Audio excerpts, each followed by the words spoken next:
Hello, welcome back to the Burning Issue Podcast. We got a big episode today. The 9/11, specifically the Twin Towers, and if y'all like this content, we'll do one on the Pentagon because that was interesting, just as interesting as the Twin Towers. Mm-hmm. So I just want to say a few things before we get started. We're going to have timestamps. So if you're interested in the individual part, it's going to be in timestamp. Skip to it, or you can watch the full thing. I think all of it's pretty interesting. Get our take on it. And another thing is, something I want to say is, all these points we're going to bring up, it's either proof that the Twin Towers was, there was more at play. We'll get to that later on. There's more at play. Or everything we mentioned was a coincidence. And we got a lot of coincidences here. Right. We got two packets of coincidences. So I want to start by, I got some questions for you, the viewers, that only we're going to try to answer, but only a few men on this planet have the answers to these questions.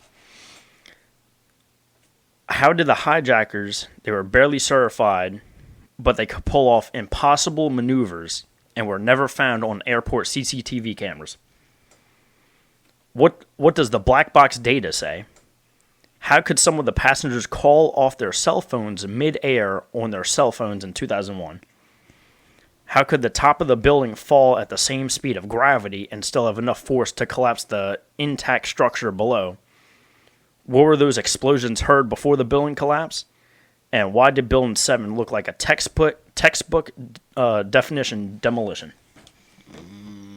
I mean, we're going to try to answer those, but we don't have the answers, but we can pull up some things.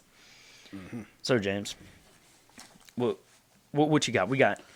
Look, I'm just gonna give everyone a little bit I'm just gonna try and break the ground, then we can get to work. But so just first things first. I have here warnings ignored between May and September 2001. Multiple countries, including Germany, Israel via the Mossad, Russia, and even the Taliban themselves allegedly warned the United States of an imminent attack using hijacked planes. So that's already off the bat. What are we doing? What are we doing? Oh. What are we doing? What are we doing? FBI agents silence Colin. I think that's how you say it. Yeah, look at Colin Raleigh. FBI whistleblower revealed that the FBI headquarters suppressed investigations into suspected terrorist training at U.S. flight schools. I'm going to get into that. Yep. What are we doing?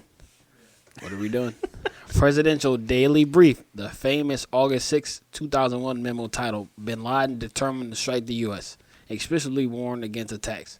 So if dozens of warning, field reports, and CIA intelligence all pointed to hijacked planes being used as weapons, why was there no public alarm or preparation for an attack? Because at this point, the World Trade Center was very much a world-renowned place. Yes. So if they're going to hit something with a plane, it was most likely going to be the World Trade Center. Yeah.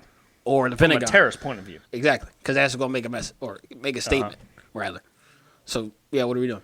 So, to build off of that, so, yes, the Twin Towers was a renowned place. It was a symbol of American hope, it was a symbol of America in general. But if it was not an inside attack, per se, but if it was help from somebody else, besides, the Middle East, why the Twin Towers? So I got here. The Twin Towers weren't actually so great. Okay. They were very expensive to maintain, electrically, and outdated and expensive. I mean, the Twin Towers at this point were 30 years old.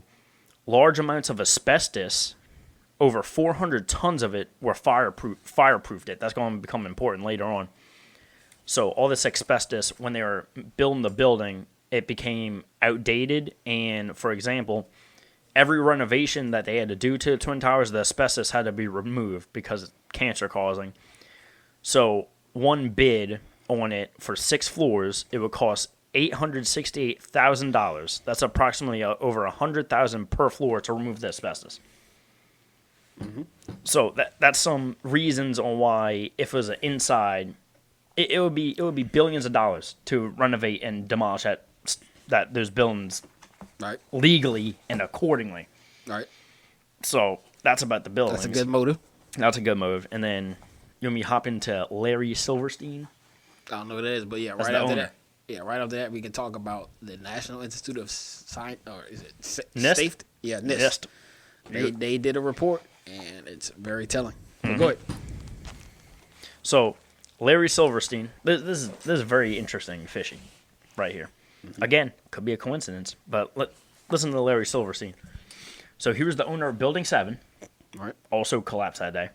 Yeah. Okay. He bought the Twin Towers for a 99-year lease and 6 weeks before 9/11. And he was in a car accident beforehand, and he was asked to get off of morphine and go to the bid so he can bid on it. On the Twin Towers. Okay. So he really wanted the Twin Towers. Right. 6 weeks before 9/11. Right. Even getting off morphine. So was he in on it already beforehand? Was he an inside bidder? Well, I don't know. So he got bid and 6 weeks before 9/11 and took out an insurance policy in case of total destruction. See, that's fishy. For $3 billion. Fishy. So each building. So $6 billion. So specifically for total destruction, skyscrapers, metal and steel and concrete skyscrapers, total destruction. And let me remind the audience, before and after 9/11, no steel structure has ever collapsed due to a fire in history. Only those 3 buildings, and they were all in the same day. And that was the official cause of the collapse, was the fire. Wasn't the plane. Right. Nist says it was the fire. The fire weakened the metal structure. We're going to get into that. So, let me see. What else do I have about Larry? Another thing about Larry. One last point about Larry. On September 11th, every morning he would have breakfast near the top floors. Yeah. On September 11th, he had a surprise dermatology appointment that his wife booked. So he was not in the towers on September 11th. Really?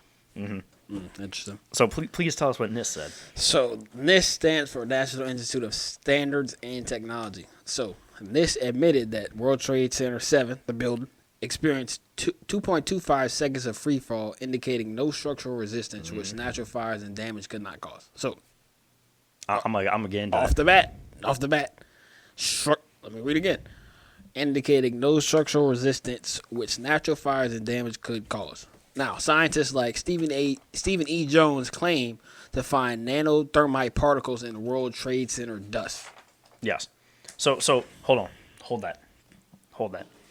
Since you're diving into the collapse, are you diving into the collapse, or are you just? I'm just giving them a little. I'm giving the basis of what the people say, and then we can really talk about structural later. Yeah, later. Okay. So that's cool. So NIST. I should have said this in the beginning of the video. There's a great documentary, 5 hours long, on YouTube, free on YouTube, and it's about the whole 9/11, the Pentagon, the field, the planes, the everything. A lot of these clips you're going to see, clips and images, will be off of this documentary. It'll be in the description. And basically, the whole documentary, they were disproving NIST and the debunkers. Yeah. Okay, so we'll put that in the description. What do you want to talk about, James? I got the hijackers, the flight paths, the black boxes. Black boxes are a smoking gun right there. All right, well, look, hold on. Before we get to that. All right.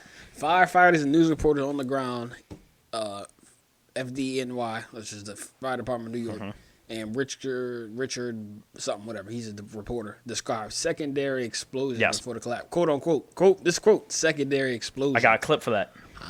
I got a clip for that later on. I'm going to get to it. We're going to show the clip. Gear on and making our way to the stairway. There was a heavy-duty explosion.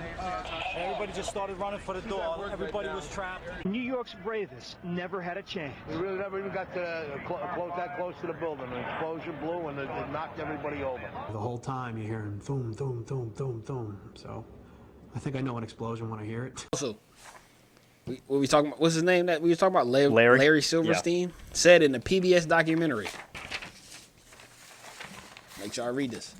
I remember getting a call from the fire department commander telling me that they were not so sure that they were going to be able to contain the fire. And I said, we've had such a terrible loss of life. Maybe the smartest thing to do is pull it.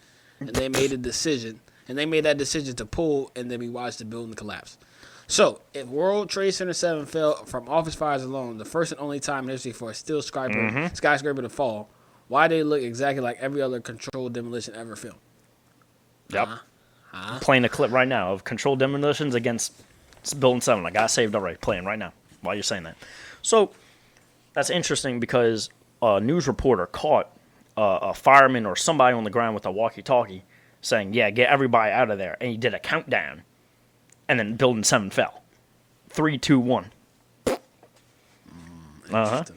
Interesting. So let me get into the hijackers. You want me to get into the hijackers? Get into the hijackers. Then we can talk about NORAD and what they were doing. I don't even know who that is. NORAD is the military response to, like that's people who scramble jets. Okay, perfect. So the hijackers.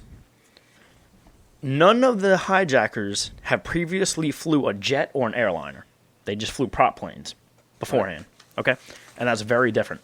Oh, That completely different. Completely different. Prop planes are single engine. And airplanes are multi-engine. Including, and some barely passed a single prop airplane. Barely passed. Flight school that taught one of the hijackers, and I quote, because Hortman, which is the flight school, Gerhard, unfit to fly solo, he could fly this route only accompanied by an instructor. 2 months, and then all of a sudden, after that quote, 2 months later, he could fly a 100-ton plane and perform extreme maneuvers into the Twin Towers. Okay. Here's a smoking gun right here. No one produced an image of the 19 terrorists in the airports. Out of all the cameras back then, it's 2001. No, they still had over 300 cameras in that airport. Okay? Years later, only 2 images came out. Right? Okay, so all these people are outraged. Yeah, we want to see images of the terrorists. 2 images came out.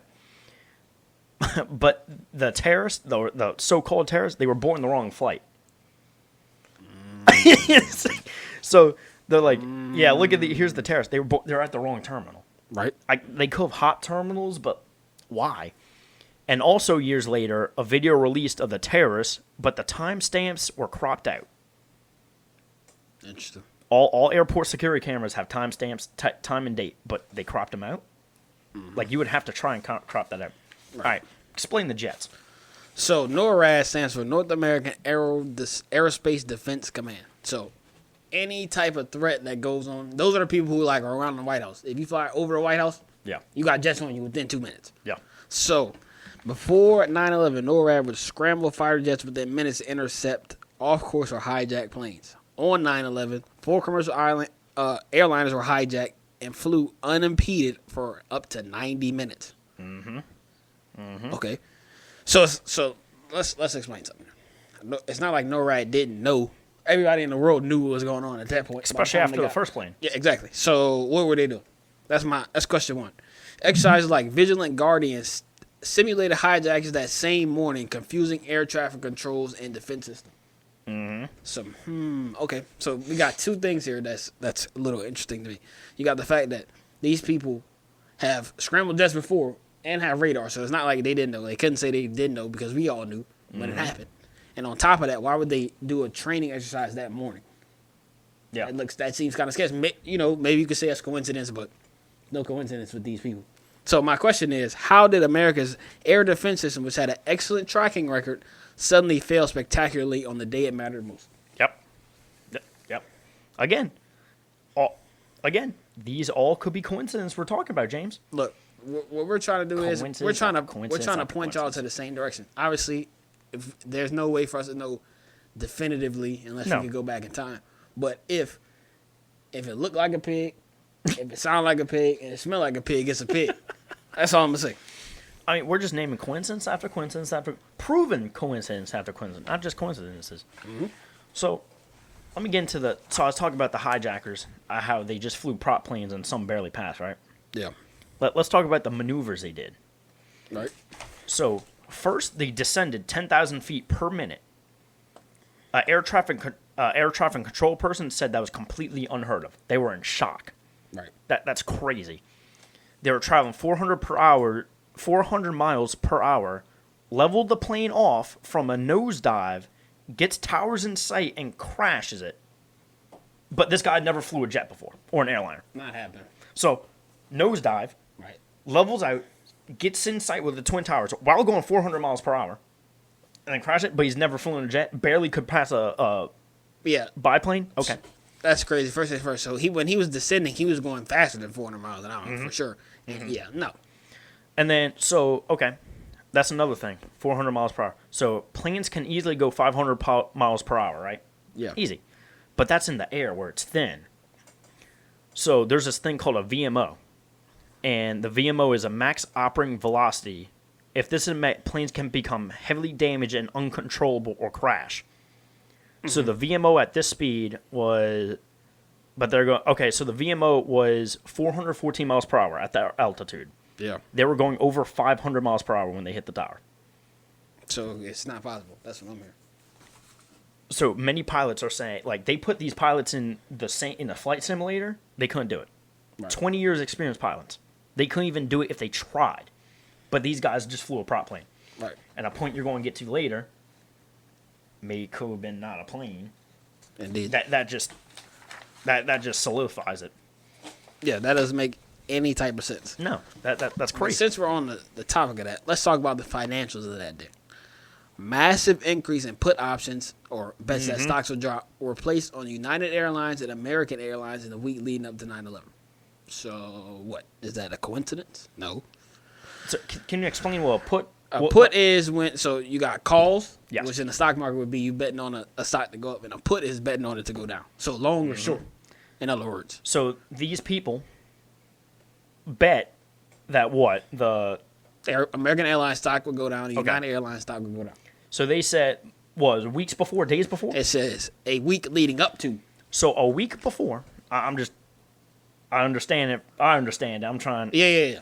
So a week before, on the stock market, some investors did a put.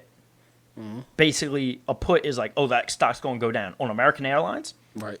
a week before 9/11. Right. Now, on top of that, Okay. Dutch bank, Dutch is a douche. I guess it's some type of German bank. Alex Brown division, once led by CIA veteran Buzzy Krongard, processed many of these trades. So that's sketch. So it's a week before. Let's note. And the bank that was processing all these trades was once run by CIA veteran Buzzy Krongard. So now we got two things that point to this was somebody had foreknowledge of this. Yep. The CIA, because the CIA know all what's going on in the country. And on top of that, they placed it a week before. Now, with that being said, these profits would have been astronomical if left untouched. But investigation mysteriously cited no connections to Al Qaeda. Okay. So, my question to the audience is, who placed the massive bets on airline stock crashes days before 9/11, and why were they never publicly identified? I don't know. Again, only a few men can answer that question, James. It's the glaring holes in this. So all of this has been, I think, can be called off as coincidences. Okay. I'm about to bring a smoking gun to the table. Let's see what the black boxes say. Yep. Okay, so Would you like to explain what the back box is yes, to the people? yeah. So a black box is on every airplane. There's a black box. It's called a black box. It's actually bright orange, and so the black box it's in the back of the plane. It holds data. The recordings of the cockpit. Okay, so recordings, flight data, all of that, and it can withstand high temperatures, high impact. These things were meant to get blown up, meant to survive a plane crash. Let's say what they say. This should be an open and shut case. Indeed. Should be an open and shut case with the black boxes. All right, American Airline 11, Twin Towers, officially never found the black box, even though the rubble was sifted through not only to find people, but even the smallest things of rubble, even watches, bills, wallets, paper. They found the terrorist's passport, but you can't find a bright orange box that's meant to survive this. Are you kidding me? United Airlines 75 also never found, not a trace, not a trace. American Airlines 77 Pentagon found, but it's unusable.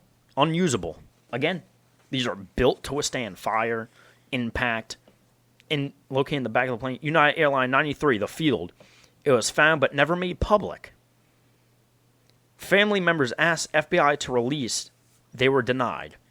And I have a quote. I like this quote. Lies need protecting. The truth does not. Indeed.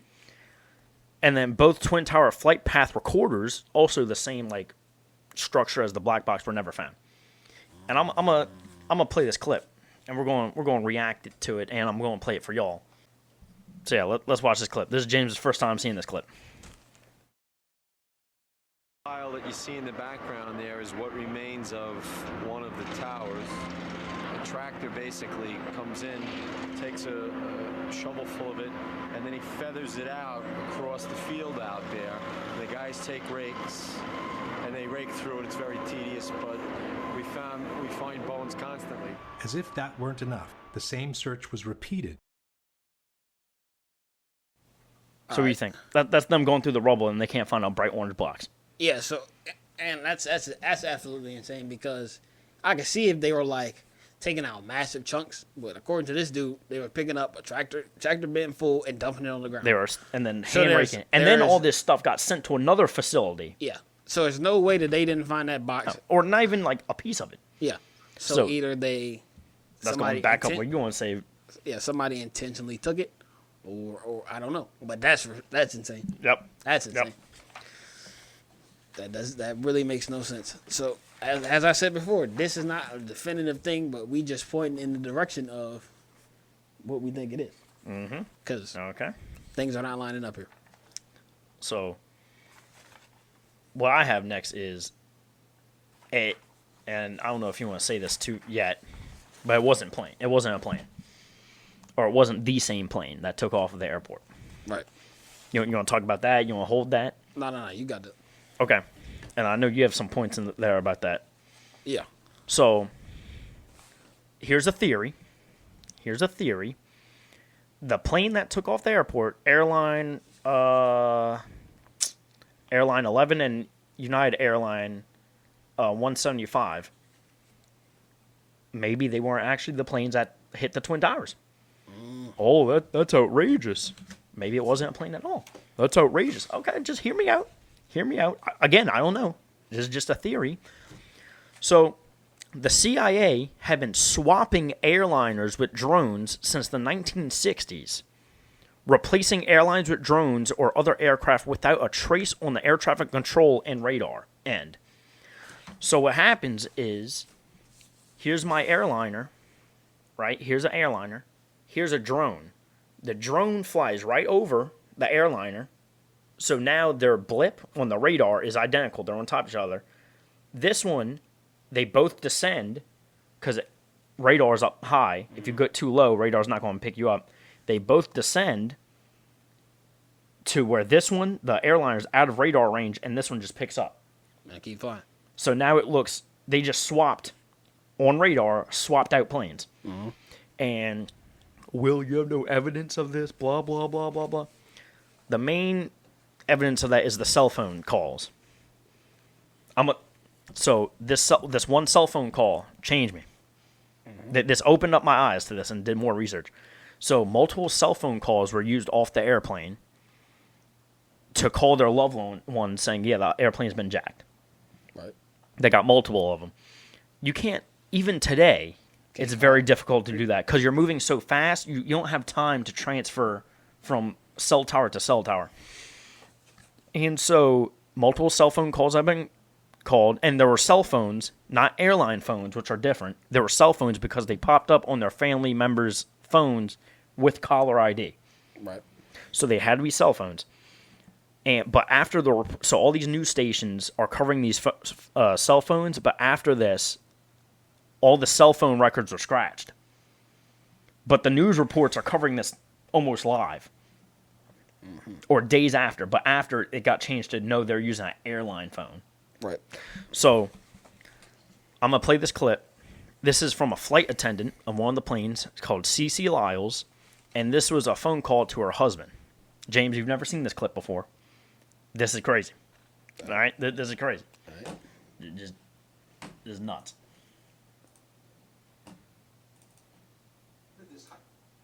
All right. Playing the clip. To this hypothesis, we also have the dramatic message left by flight attendant CC Lyles in her husband's answering machine before briefly talking to him on her cell phone. As she herself is suggesting, we should listen very carefully. Tuesday, you have to listen to me carefully. I'm on a plane that's been hijacked. I'm on the plane. I'm calling from the plane. I want to tell you I love you. Please tell my children that. We too can notice the absence of the typical background noise heard inside a plane. I don't know what to say. There's 3 guys. They've hijacked the plane. I'm trying to be calm. After saying goodbye, she seems to fumble with the headset while she whispers a few more words into the mouthpiece. I hope to be able to see your face again, baby. I love you. Bye. End of message.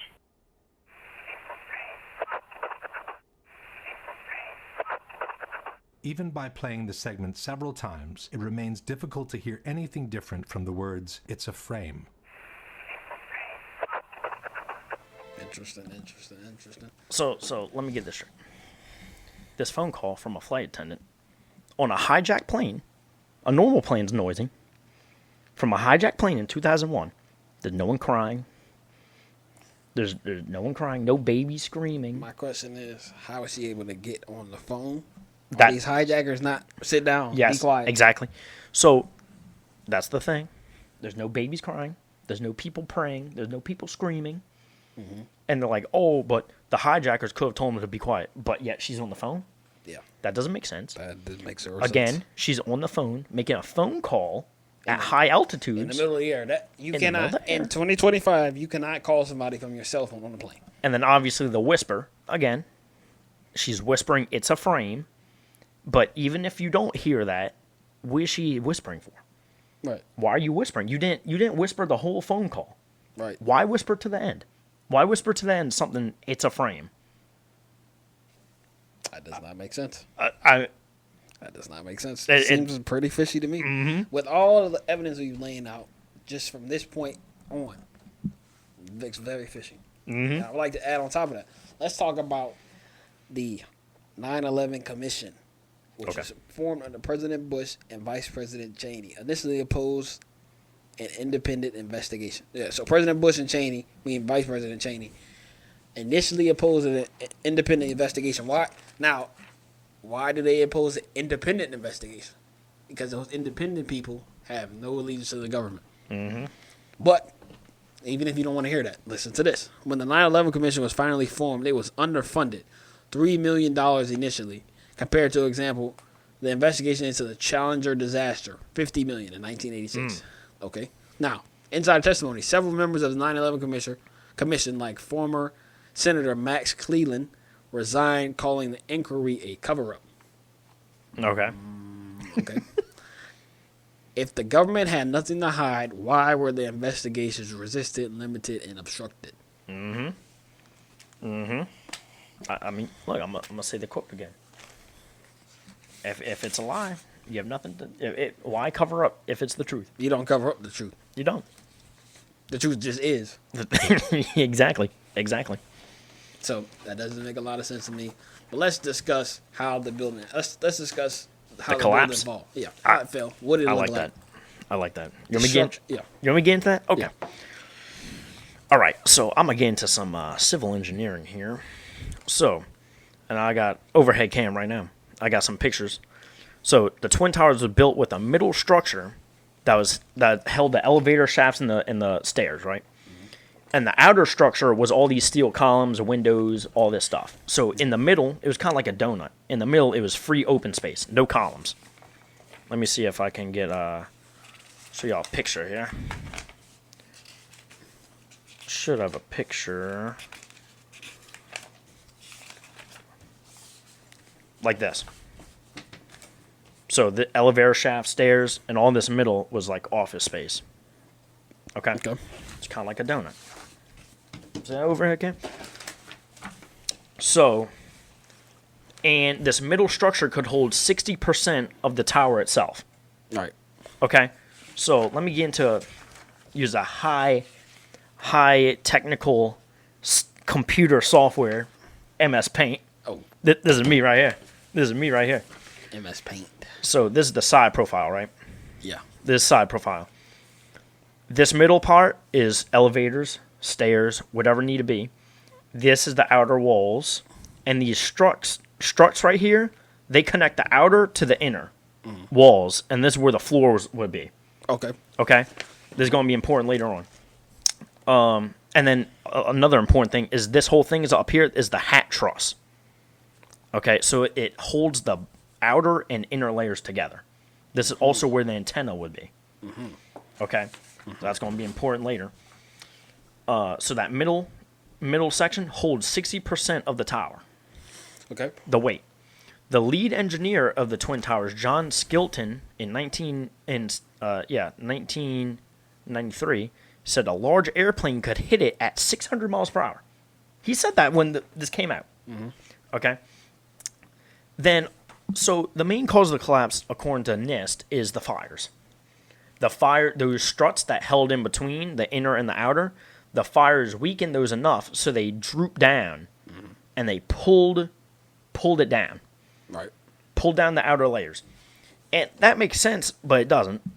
Because that middle structure holds 60% of the weight.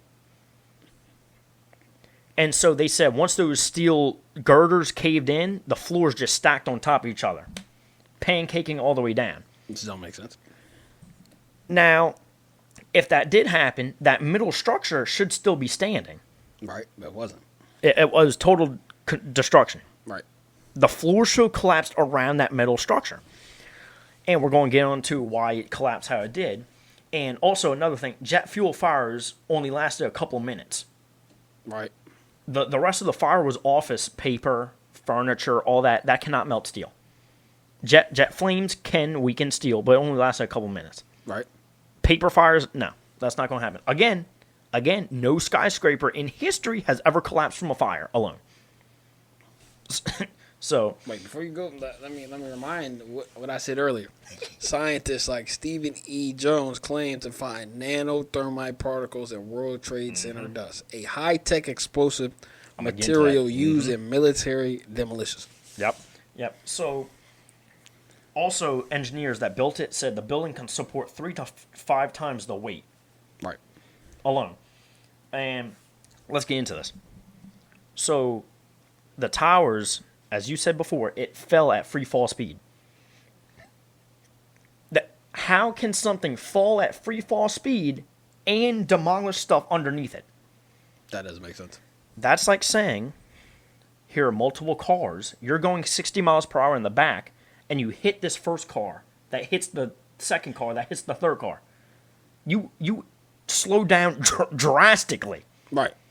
It's called the law of momentum conservation. Yeah, Newton. It's. I think that's Newton. It's physics law. Right. If something hits something, it's gotta slow down. It has to slow down. Right. The object in motion will stay in motion unless acted upon. But the whole building fell at the speed of gravity all at once. It didn't stop. It didn't stutter. Yeah, it said 2.25 seconds. So yes. That doesn't make sense. So the pancake theory, floors stack on top of each other. The floors collapse on top of each other, but the middle should be still standing. And okay, let's get into this model here. High tech. So listen, I'll make a disclaimer. I'm not saying this is a steel and concrete building. Yeah. I am not saying the Twin Towers will fall how this falls. Yeah, kilometers. I am not saying that. I am getting a physical. This is just a physical thing. Okay, just use your brain power to imagine the rest. Okay, so this is the North Tower. Yep. This slit right here. The slit right here. That's about where the plane hit. Okay. About 2/3 up the tower. Okay. So imagine this as a tree, and maybe one of you commenters can correct me, but when you chop down a tree, they make a little wedge and they cut it all the way through, and it falls to one side. Yep. You got a little cut from the plane. Why, if anything should collapse, why didn't this top piece topple over? That's a good question. And are you saying, Nist, that this top section, this third, has enough weight to collapse this perfectly fine section that wasn't hit by a plane? This wasn't caught on fire. Fire doesn't go down. It goes up. Mm-hmm. So for all these years, for what, 30 years, this piece could support this piece, but all of a sudden it can't? Sketch. How can this collapse this at the speed of gravity? It wouldn't. If anything collapsed, it should have toppled over. Yeah, and if it did fall down and however hit this, it wouldn't fall at the speed of gravity. No. There's something obstructing it. That's the model. Well, I mean, just explain this. Here's the plane hit. If anything could fall... Yeah, because the weight's going to go towards that weakest point. Yes, the weakest point. So how, again, commenters, please help us. Please help us. How can this, which is perfectly fine, a couple floors down from this, perfectly sturdy, a plane didn't hit this, fire wasn't down here, it was from the point of impact, a little bit under and more. Perfectly fine. Now it falls, it collapses at the speed of gravity. Okay. Okay. I mean, okay, that makes sense, I guess. Okay. So that's my model of the collapse. Do you have any more visuals we'd like to show to people? Let's see. That's for next segment.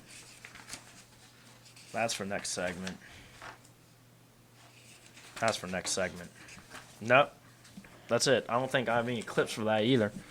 Going more clips coming up. So what we laid out here, and then this is going to be a longer video, so we don't want to keep y'all too long. I still got more. Oh, go ahead. I still got more. Oh, I ain't know. Okay. I got two more things. Oh, yeah, no, go ahead. I didn't know. I thought we was... So that's physics, how that works. Yeah. So what could cause this to collapse at the speed of gravity? Explosives. Something got to blow that up.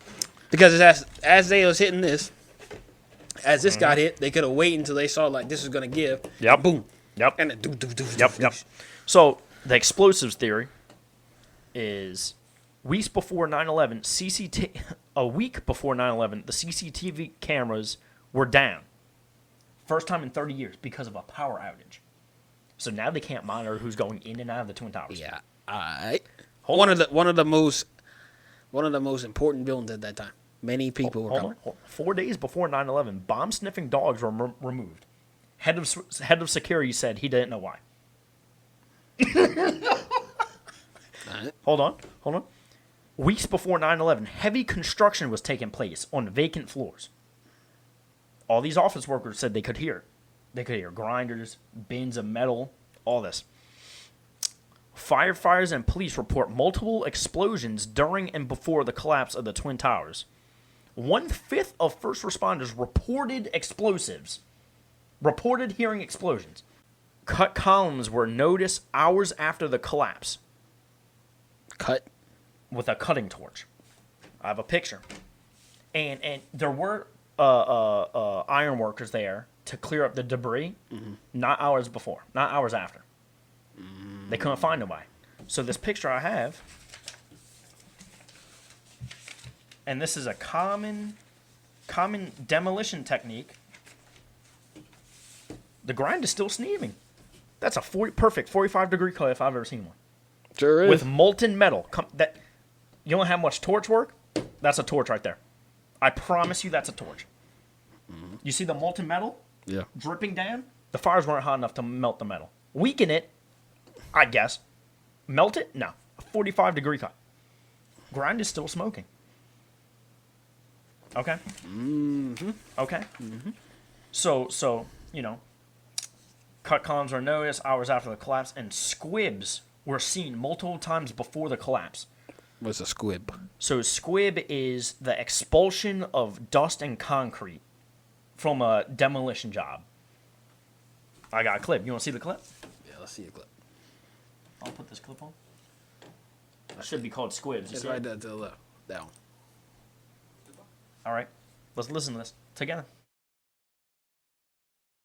The debunkers forget that several squibs were observed 20, 30, or 40 floors below the level of the collapse, in an area where the floors above were still perfectly intact. There is no smoke or concrete to be pushed out here when the collapse has only reached this level at this point. But even in this case, the debunkers have an explanation. Et ça s'explique justement par la communication des surpressions par les cages d'ascenseur. Alors là, c'est les cages d'ascenseur. Il y a bien sûr aussi des escaliers. Donc ça aussi, et ça a permis donc cette évacuation de l'air, non seulement sur les côtés, mais aussi dans toute la tour, en mettant en pression le bâtiment. But elevators and stairs have doors at almost every floor. Had there been such a strong compression from above, it would have pushed with equal force on all the floors below. Not What is he talking about? What is he talking about? So those are the squib scene. And you know, if it went, as he said, as the debunker said, if it went through an elevator shaft or stairs, why just that one spot? Yeah, why wouldn't it just... Yeah. all the way down? But no, you got squibs everywhere. As the building's collapsing, 20 floors below the actual destruction, squibs. Yeah, alright. Okay. Alright. And so here's another picture. I'm no physicist. Right. But I can look at something and figure out how it works. Here's another picture. So this is remember my picture before? Yeah. So if they blew up this center structure beforehand, this holds 60% of the weight. Right. So if they blow up down here, now this is falling down and it's pulling on these sidewalls through the girders. Should fall in.